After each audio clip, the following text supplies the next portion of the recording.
it's funny when you have a chapter like kind of go down and both like the way that I set up for the panel and then the thumbnail generally has to do, at least generally has to do with like the important stuff of the chapter. But I the stuff at the end is clearly the biggest thing that happened. But the two things that I was most hyped for are honestly kind of like the first one's expected, and the second one is just uh, in where I think a character deserves to get some credits. And what I mean by this, so essentially, as we saw at the end of the last chapter, here comes in Toji, who's pretty much just this power zombie like right now, but he's got like all his physical abilities. On top of that, he's got the Playful Cloud special grade weapon with him, and that one specifically is very, very beneficial to him because it doesn't have like a special ability with it. It's more of like how useful it is depends on the user. It's very, very powerful, and essentially him and Toji are perfect together. Well, I don't know why I said it's him, it's a weapon, but the weapon and Toji are perfect together. And then Toji just sharpening the ends, so they're essentially two spears on like this chain staff. Oh my god. I love just the opening of the chapter, especially because I think I read this like right after the Black Clover chapter, where you had Noelle do the whole like I'm not done yet kind of thing, you know, I'm not giving up, just in reference obviously to something that Asta does a lot. And then you have Dagon try and do that, and then nope, Toji just stabs him through one of his eyes. And then it's like, well, maybe he'll recover from that. Nope, just takes it out, and then just multiple head stabs one after another, all in quick succession, and just wins. He just completely slaughters him. He's an absolute monster. And then on top of being an absolute monster, you give him a weapon that's super beneficial to him. Like Toji was in no way gonna fuck around with this one. Dude is an absolute beast. Oh, and then he broke off one of the chains on the Playful Cloud in order to use it to stab him faster, which I'm wondering if he's going to have it fixed, because I was like, that's perfect to be with him.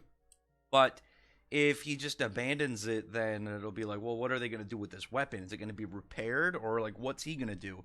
I really want him to stick around. I don't want this to be like he's in the arc and then he dies and then we don't see him again. I really like Toji. He's the perfect character to be like Jujutsu Kaisen's. I think the comparison one is kind of like their Kenpachi. You know, he's just a very powerful, badass dude. When he shows up, you know things are gonna get raw and aggressive. I mean, they have Satoru as like their super overpowered dude, but with him, it's gonna be one-sided in a way that is cool in terms of a flex, but it doesn't have the same level of just brutal flex that Toji has. Where Toji's isn't, he's using some big crazy power, which is fun to see, but his is just, yeah, he's going to be extremely savage and just lay in on people, and I loved seeing that. It was badass, and now he's going up for Megumi, because we know that as this in his state, he's essentially just this instinctive beast where he's just going off of like what he feels and like attacking the strongest person around him.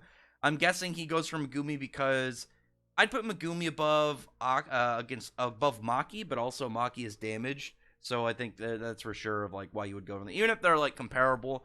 The fact that she doesn't have any cursed energy and the fact that she's hurt means that he's going to go for probably the best one, because you also have Nanami, and we know Nanami is stronger than Megumi, but Nanami is currently very damaged, and so it's the same thing with Naobito. Like both of them are more powerful than Megumi, but they're both like completely run and like hurt right now. Like Naobito's missing an arm.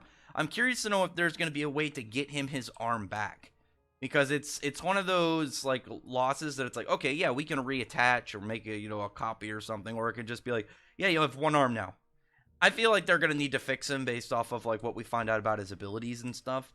But now Megumi is in a matchup against Toji. I'm very curious to know how that's gonna go, and I don't really see how it could turn into a realistic fight. I'm hoping for more of an emotional thing, like like maybe he's able to kind of like shake himself to his senses, because we know like how this power works, but we know that he's already like in a regularity within it, because how it works is dependent on the person's cursed energy, which Toji doesn't have, so he's already like breaking the standard rule of like this power. I'm hoping maybe he like manages to take over and like gains his sanity, and we don't have like just a bloodbath against him and his son. I actually would much prefer having an emotional kind of confrontation between them, because we know from the last moments of the flashback with his character that he did actually care about his son.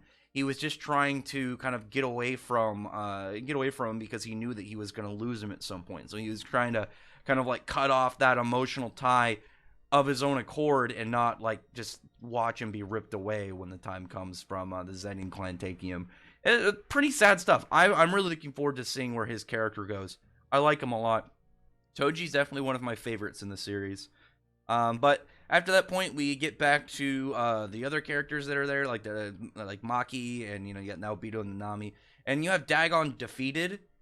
I'm curious what's with the translation on when Jogo says Dagon be gone. Like he doesn't. I don't know if that was supposed to be like a pun. I don't think that part really made sense, because he doesn't talk like a caveman. I don't know. The translator, I don't know what the translator was doing when it came to this one. It was very weird. But here's the thing. Jogo is a special grade curse spirit. He's very powerful. But the only times we've really seen him fight is against Satoru, who ran through him like an absolute monster. So when we actually see him in comparison to like characters who aren't broken OP like Satoru, you actually get to see him flex. Like they even say like he's way stronger than Dagon, because Dagon was strong, he was a special grade, but he had no real combat experience, and he had just kind of like molted into that form, as we saw. And Jogo is a much more kind of like civilized one, as we've seen. Like the more human-like they become, the more powerful seemingly they become. And in raw curse spirits, not counting like stuff like taking over a body, kind of like what Kechizu and Esso did. And I'm curious to know where Choso would rank in there. But here we have Jogo just absolutely clown on these guys, run through them like they were nothing. He like turns, goes, speed blitzes the hell out of Nanami. And granted, Nanami and Naobito are both damaged, but given the fight we just saw against Dagon, and Jogo is straight stronger than him, makes sense of why he'd be able to do this. I mean, I'm sure that if they were at full strength, they'd be able to put up a better fight, but I don't think they'd be able to win. I'd be curious, actually, of how Toji would fare against Jogo, and whether or not he's going to turn around to go after him when he senses him. And maybe he's just too focused right now, or like we don't know how far his range is. Well, I guess he doesn't really have sensing, so it's really just visually and who he can kind of like determine is the strongest. But there was actually two parts where they talked to just about character speed. Like when Toji grabbed Megumi and took him outside, he's like talking about how like he's super fast, maybe even faster than the Sukuna version that he fought way back when near the start of the series. So clearly Toji, the absolute monster. And then explaining how Naobito essentially was the fastest Jujutsu sorcerer outside of Satoru. I actually would have been fine if he was like, oh yeah, he's equal to Satoru, and it's like, yeah, he's equal to him in speed, but that's about it. And that would be kind of cool. I'd like the idea of like, yeah, I focused my entire life to get into like this level of speed, and this guy's not only as fast and way less time, but also better in like every other category. I don't know. It's fine with me. We know how broken Satoru is. We understand that, so it's believable. I wish Naobito though got a little bit more flex, but that's okay. And they're explaining his power, and I've already seen memes like going over this because people are just like trying to grasp how weird this ability is. The way that I kind of like understood it, and again, I had a little trouble with it because it's just a very strange power. It's essentially like he takes a second, splits it into like 24 frames, so each one is 1/24th of a second, and then he's like kind of the way that it is, he's like messing with like the whole like setup of that transition within those frames. And if you like break the rule that it's setting up of like where he's tracing your movements, then I guess you get frozen. It's kind of like if you had like some weird the easiest one I can describe it is, it's like if you were playing a video game and some boss put a curse on you or something, or some debuff, and it's like in 2 seconds if you move, you're gonna get stunned, so you have to stand still or something kind of like that. and it's a very weird power. I don't fully have this one right now. I'm sure like a lot of Jujutsu fans are like analyzing it and trying to be like, listen, this is how it works, and then try and get everybody on the same board. There's definitely powers in the series that it's kind of hard to understand. I remember when the whole description of how two negative powers essentially created a positive, which helps Satoru heal, and that was like people were trying to be like, how does this exactly work of this whole of the whole reverse technique? It's very strange. I like that. I do like Akutami's weird power system. I think it's very interesting. And it does add for like an extra fun little thing of when the fandom has to come together and be like, listen, guys, we need to figure this out. We need to explain it to people because some people are just completely missing it. I've got it sort of, but I feel like it could easily be explained better to me. It's kind of like there's certain powers that always just like escape. Minority World from Toriko is still like me trying to figure out like this weird, like, was it probability, some weird ability when it came down to it. But after that point, he just runs through him. He beats Nanami like nothing. He beats Maki like nothing. He beats Naobito like nothing. I don't think any of them are dead.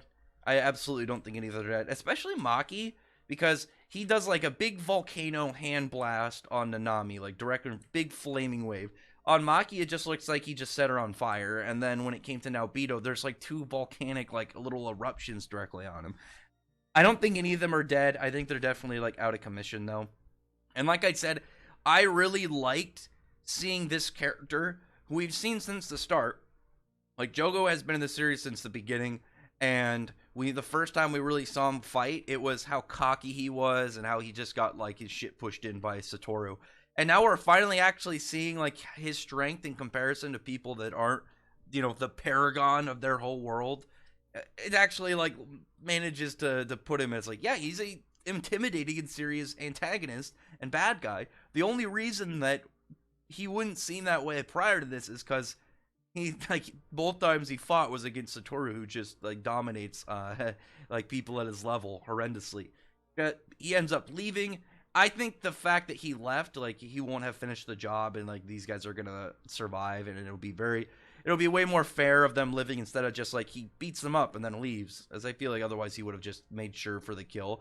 But he senses Sukuna, goes after him, and what essentially happened, I keep saying essentially, what pretty much happened and what does go down is you have the two girls that were part of Geto's crew, and they feed Yuji one of the fingers, and there's like a whole part of like the brain invader like inside of Geto's head, like inside of the fake one, or the fake one that was inside his body is explained like there would be nothing really, like they don't think that he would lose control if he ate a finger like every day until they got all of them done. But if he ate all of them pretty much in one sitting, then it was going to overwhelm him, and he would essentially like lose control of Sukuna. So here comes Jogo just taking him out. What is that? 1, 2, 3, 4, 5. Yeah, he's got 10 fingers on him. He's just gonna push in him. I'm surprised that this is gonna happen. I didn't think he was gonna be eating fingers so fast, especially if he's gonna get all these now. I'm hoping somebody interferes and he maybe eats like 2, and then we're gonna get the other 8 later. Just because if he loses it now, like, how long is this series gonna be? We haven't even gotten the anime yet. That'd be really weird if it rushes to like a pretty big point. Up until then, I don't know. I'm very curious. And then it'd be like, well, what would happen with Yuji? Would Yuji just kind of get turned into a host and the main character becomes Megumi? I'd be kind of okay with that, but I'm curious. Because like I've been saying, like, Yuji as a character, he's likable, but he's not like he's not as comparable to like certain other like big main characters in shonen right now. Even like the younger ones like Denji. I think Denji has more to him than Yuji right now. But as I've said, a lot of the parts in the series, Yuji doesn't get a lot of the spotlight because they were hyped. They had to do stuff with Megumi and his story, and the whole part about Satoru. They had to hammer in Satoru's like influence and level in the world, so you understood why it was so important that all these cursed spirits had to seal him and get him out of the picture.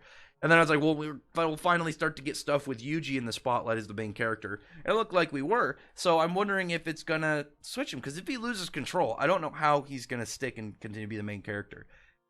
It'd be a really interesting twist if he was never actually the main character and it ends up being Megumi. That'd be really cool. But very interesting. But anyway, other than that though, comment below. Tell me your thoughts are about this chapter. I want to know what's gonna go down next chapter, because if they give him all the fingers, and I don't remember how many he has currently inside of him, because obviously there was one he just ate from the 2 girls, and then now he's gonna have 10. I don't think that he had 10 before, but I had to go back and look.